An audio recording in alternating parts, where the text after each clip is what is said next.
Picture the bag you've bookmarked, the trunk you can't pronounce, the scent that screams, "I've made it." Now picture them paid for, sometimes even sketched out, while air raid sirens howled. Still craving that upgrade?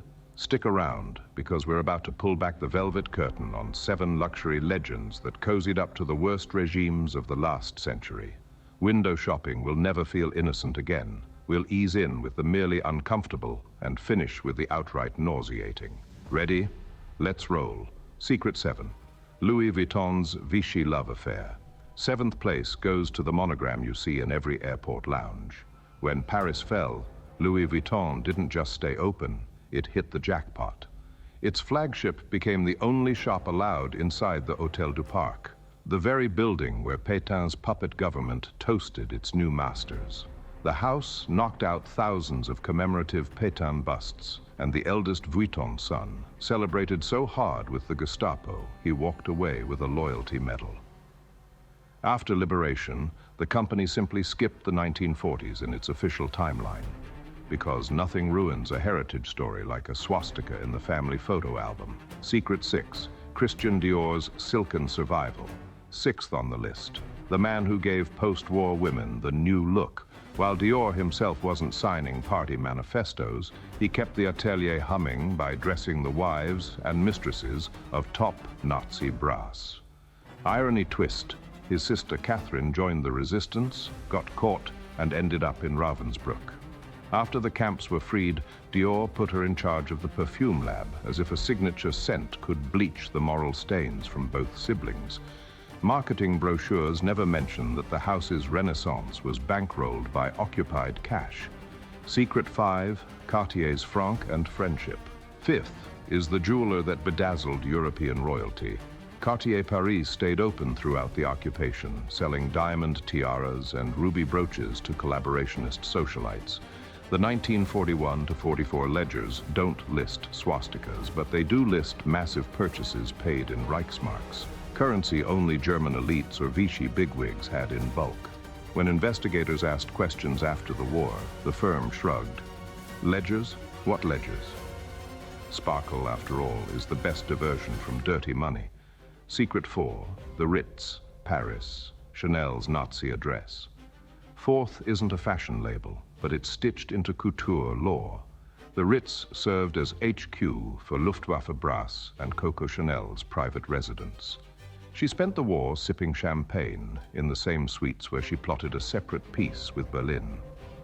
When Paris was liberated, the hotel merely swapped flags, fluffed the pillows, and kept the bubbly flowing.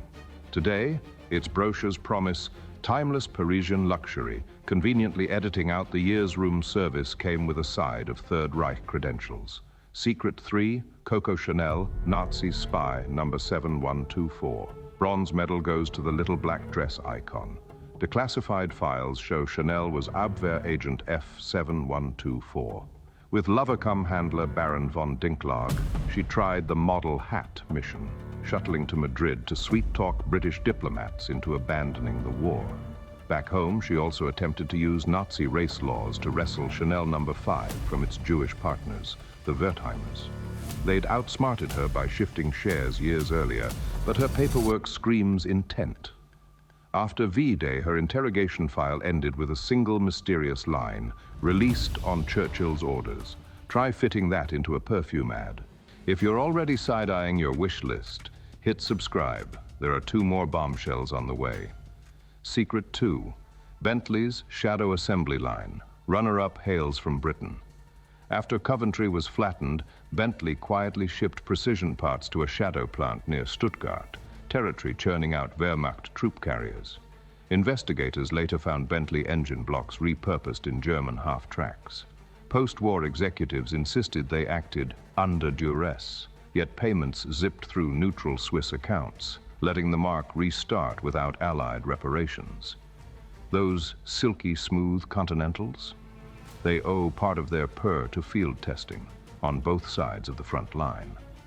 Secret 1, Hugo Boss, Tailor to the Terror Machine. And the gold medal for unapologetic collusion goes to Hugo Boss. He signed up for the Nazi Party in 1931, landed massive contracts, and outfitted the SSSA and Hitler Youth in crisp uniforms sewn by forced laborers.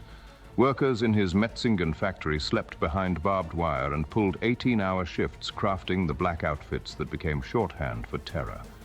The brand finally issued a carefully worded apology in 2011, expressing regret for the suffering, while dodging any admission of guilt. Today's sleek billboards push sophistication, but the original trademark was fear, stitched in 100% wool. 7 stories, 1 pattern. When nationalism curdled into poison, luxury chased the money. Some brands collaborated for profit, some for protection, some for both. But every single one whitewashed the books after 1945. Next time a logo lures you, ask what hides under the polish, because history, unlike fashion, never goes out of style. Tell us below which secret rattled you most, and if this changed the way you see your favorite brand, share it with the friend who just maxed out a credit card on designer dreams.